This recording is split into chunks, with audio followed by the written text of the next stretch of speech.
doing streams like this. I think I'm gonna start doing this on the regular because the amount of time that goes into videos is actually pretty crazy. Like, started taking it a bit more seriously, and I was finding myself putting like 6 to 8 hours into one video between filming, editing, the thumbnail, uploading it to YouTube. Like uploading it to YouTube, that whole process like a 30-minute process. Even though I have like really good internet, so crypto market cap has come down a little bit from 3 trillion. The other day it was sitting at 3 trillion. We're sitting at 2.812 trillion dollars total market cap of all crypto combined.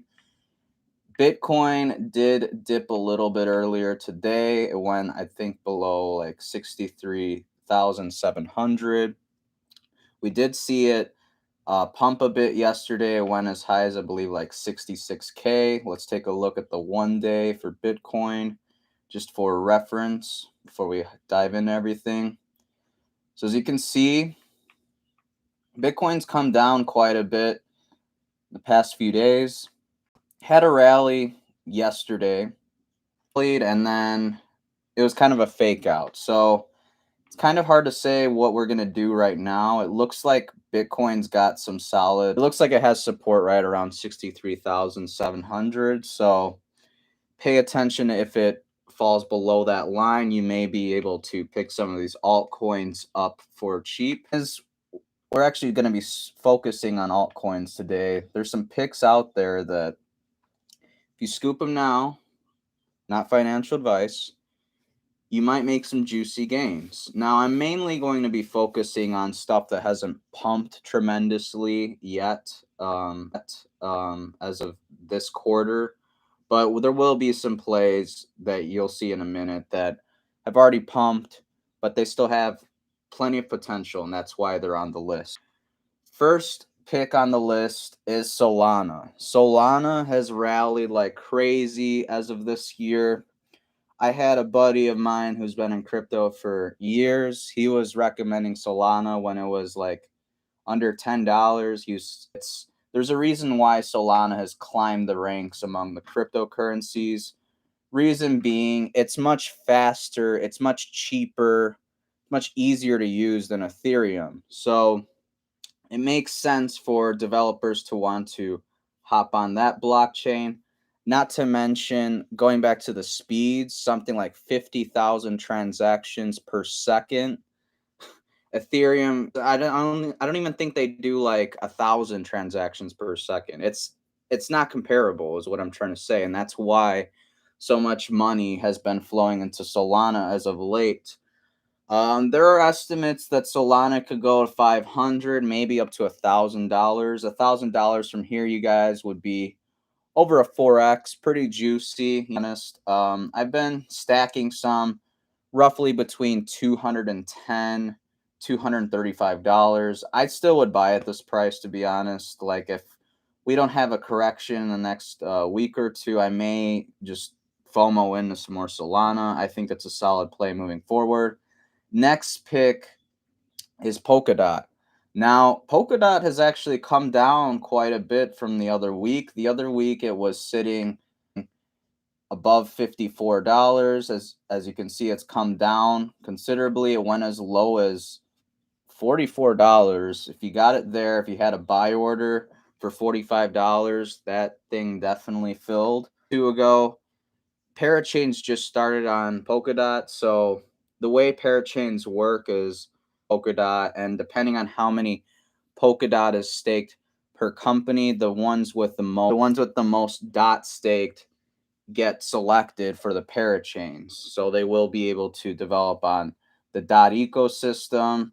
I think Polkadot can go 2 to 3x from here, no problem. 4 to 5x might be a little bit of a stretch, but we should see. I mean, if Solana does a 4x, I think Polkadot could do a 4 to 5x. So we'll see though.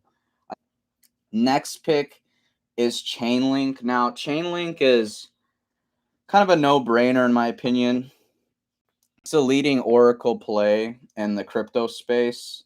Any company who's kind of gone with a different Oracle than Chainlink has come to regret their decision. They've been hacked. for not having Chainlink as their oracle. So that's kind of a no-brainer. Other reason why I think Chainlink is ready to move up is because if you look at its all-time high, it's all-time cryptos. But yeah, $53. You do the math. We are roughly $20 below the all-time high price. Some juicy gains up to that all-time high price. And not to mention, it's much lower in market cap in comparison to Solana and Polkadot. So there is a little bit more risk, but this is the leading oracle play in crypto.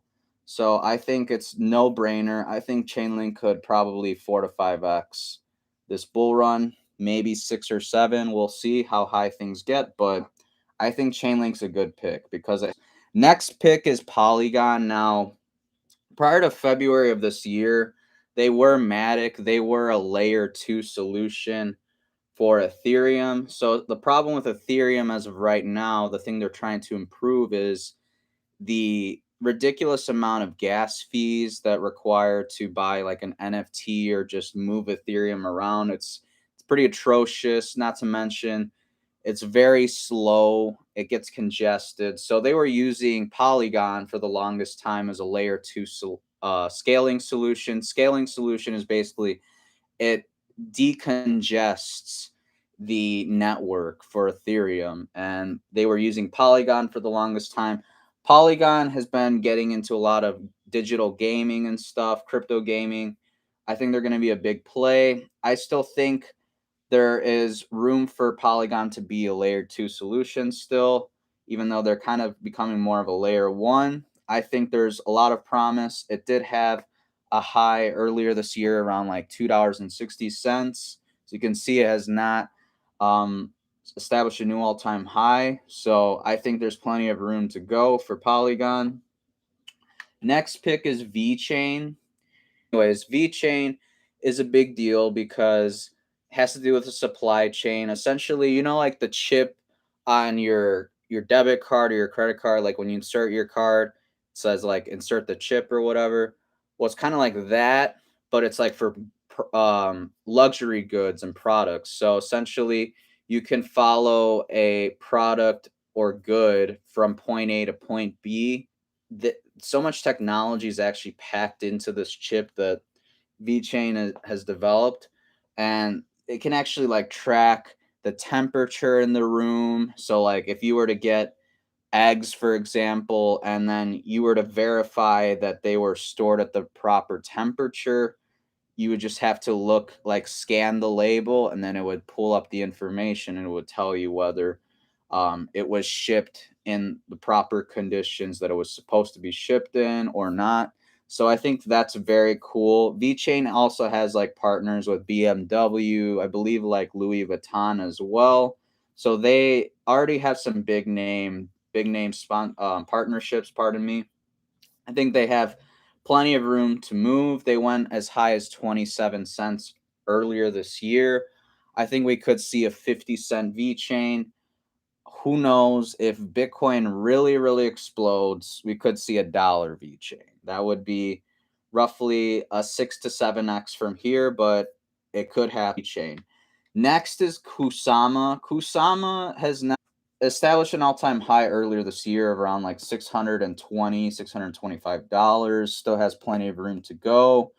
I calculated it's something like roughly 30 to 40% gains to the all-time high. So there's some juicy gains to be had. This is on the Polkadot network.